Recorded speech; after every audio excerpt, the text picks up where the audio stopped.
What's going on, guys? Hope you guys are doing good. I was hoping to get up this morning and shoot a little 22, but my family is moving slow, so I don't think that's going to happen this morning without me pissing off my wife and my two little girls. So I figured I'd make a quick video talking about this Chinese B3. I've made a bunch of videos on this air rifle and made a bunch of videos with it. And by far, this is the air rifle that I get the most questions on. So I thought I'd do a quick little, rundown of this setup, what I've done to it, talk a little bit about the B3. I'm not an expert or anything, but I have been shooting this one for about 3 years, and I've owned a couple different versions of the Chinese B3 air rifle. And the reason I'm saying Chinese B3 is I don't know what brand this is. I just know it's made in China. And that's pretty common with these air rifles. There's different brands. I think Industry is one of them. There's like a Shangzhen or something. Definitely going to have to oil it because it's super foggy this morning. But there's different brands on these air rifles throughout the years. This is an older one. Not a super high quality air gun. The ones they're making now aren't super high quality, but they are a lot of fun to shoot. It's an underlever air rifle, which means to load a pellet in there. To cock it, you push this down. It opens up this breech right here. But yeah, with these, you definitely want to hold on to that charging handle or cocking lever, or whatever you want to call it. Definitely want to hold on to it while you're putting a pellet in there. This is how you do that. Because even though this thing has an anti-bear trap, which is a mechanism that doesn't let this thing go off while you're loading it if you accidentally pull the trigger, this thing is still kind of sketchy. Some of them had the anti-bear trap, some of them don't. This one has the anti-bear trap and a safety. Some of them don't have safeties. I think the new ones don't have safeties. But the issue with this one, the reason it's about to come back apart, is this trigger is sometimes maybe 2 pounds, and then sometimes it's ounces, and then it's really unpredictable. So I need to go in there and figure out what I got going on, see if I can get a new, maybe a sear. I don't know what's worn out, but something's worn out, not like it's supposed to be. But that's safety on right there. It's actually working pretty good today. And then safety off. I mean, this is a light trigger, really light trigger. But some of the older versions had these little sling swivels, kind of mimicking an SKS. That's really what this looks like to me. And I've got an old SKS. I need to do a side-to-side video one day. They've got these cool old sling swivels, got a cool little butt pad. I've sanded down this stock and finished it with linseed oil, some pine tar, turpentine, walnut stain, a bunch of furniture polish, and it's not a great looking stock. And it is an oil finish, so or oil, however you say it, wherever you're from. It is an oil finish, so when you first apply like an oil finish, it's going to be a little bit darker, and as it dries, it's going to get lighter, and then eventually you need to reapply it. So that's where I'm at now with this. I haven't applied any furniture polish or anything like that probably for 6 months, and what I'm using is just stuff around the house, something that has some orange oil in there. I think I've even used some furniture paste before, but the stock doesn't look great, but it is fun to have an oil finished piece of wood. It's a different feeling versus having something that's lacquered or like an enamel finish. But with a finish like that, just know that with these Chinese B3s, there's going to be a lot of wood filler in there. This one has quite a bit. Some of them don't have any. Some of them are mostly wood filler. Some of them, the wood looks awful.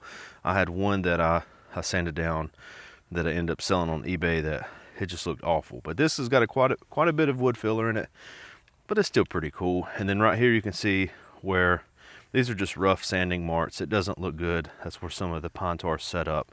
Because the first time I applied the finish, I put it on there and I kind of let it sit out in the sun, and then I took a little propane torch and heated the wood up from a distance so that turpentine and that pine tar would set up in there, and it kind of burnt right there. So it doesn't look great, but again, I mean, it's probably a $30 air rifle, so it just made it a little more fun to shoot. A little more fun to hold and shoot. Okay, my optic setup. This is the question that I get the most. Most of these air rifles come with open sights. Sometimes they're way off. Sometimes they're off to one side. Some of these don't have dovetails cut into them. This air rifle actually had a dovetail mounted rear sight, and the only thing to mount a scope on there that I had to do was take that rear sight off. And then I have this UTG adapter from dovetail to Picatinny. Now I don't know if they make this specific adapter anymore, but they make stuff like this, I'm sure. And then I've got some cheap, really low, I think these are Leupold rings, and then a Winchester 4x32 AO scope.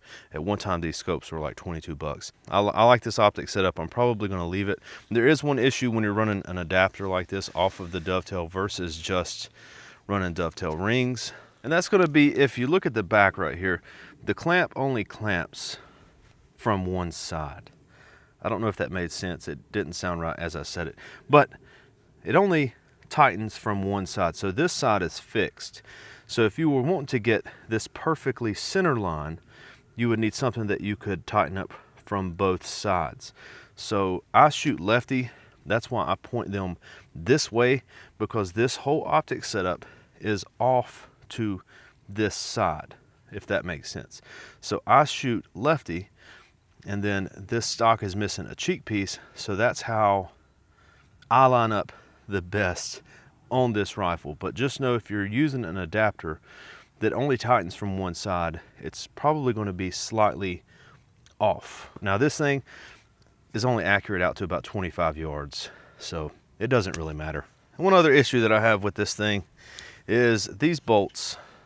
I've taken this gun apart a bunch, and these takedown bolts right here, they're kind of smushing into the stock, and you guys can see that gnarly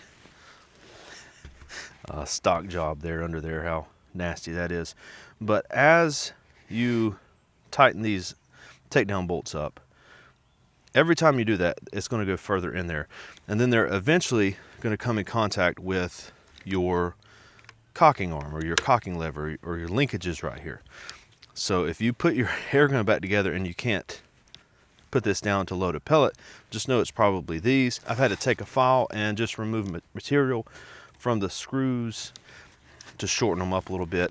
And what I could probably do a better long-term fix would be to bore this out and then to get some machined inserts and then run a little bit better of a setup. But this is kind of just a junky old air rifle, so I'm probably just going to keep filing the fastener down until I can't anymore and then fix it. So, and then up front, this barrel, when I got it, this was a gift from my father-in-law. It was pretty rusty. Again, this is an older cheap air rifle. I just took some Brillo or some steel wool, and then I just try to keep it oily. But I think it's a really fun barrel and front sight setup. It kind of looks like that SKS, I've already said that, but your barrel clamp right there, this is going to vary on the newer models. It's actually on the newer models, I think a little bit lower quality than these, but I think the rifling in the newer B3s is a little bit better than these. I just try to keep this thing oily. I don't really care if it rusts up a little bit here and there. It's a cool front sight. The rear sight was actually broke when I got it, so that's why I don't run this thing open sights.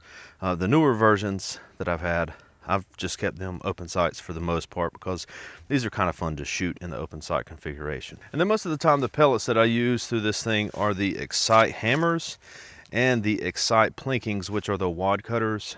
They seem to work the best in this one. They're really cheap. I've actually had this tin for a long time and haven't shot all the way through it yet. This is just kind of like my backyard gun, but this is going to be a lower powered air gun. This is not going to be something that you're shooting long distances with. It's not something that I would take hunting. It's a little too underpowered for that. But what it is fun for is just getting out and plinking and shooting and target practice and stuff like that. Again, I've gotten a lot of comments about this stuff. I'd love to hear from you guys that have B3s. I know Timmy has several of these that he's like went crazy on the stock with. And I mean, you can really, you know, for little for a little amount of money, you can really, you know, love on one of these and tinker with it. And that's what I think these are fun for. And again, it's not going to be an Air Arms. It's never going to be an Air Arms TX200, but they are fun to shoot and plink with if you pick one of these up, and they're fun to take apart and put back together over and over, which is half the fun for me. So I hope you guys enjoyed this one. I'll see you later.